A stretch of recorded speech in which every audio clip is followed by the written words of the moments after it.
'Di ba? Ang ganda ng aking cat eye nails. So nakakahiya kasi habang ginagawa namin ni Ate Gail ito, nga pala si Ate Gail. Hi!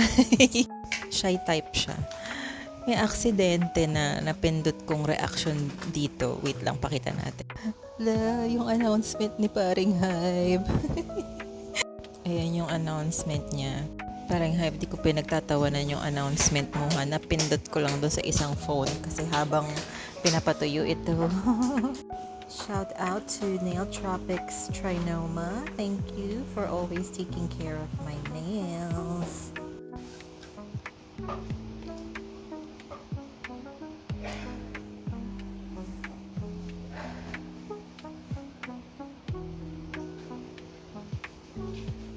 Yan, try nyo din tong cat eye gel polish. Dito lang yan sa Nail Tropics Trinoma. Thank you Marlon and team.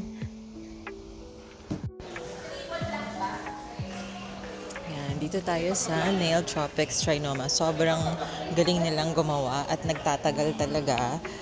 Like, ito, siguro it will last me for a couple of months. So, try nyo na yan, cat eye gel nail polish here.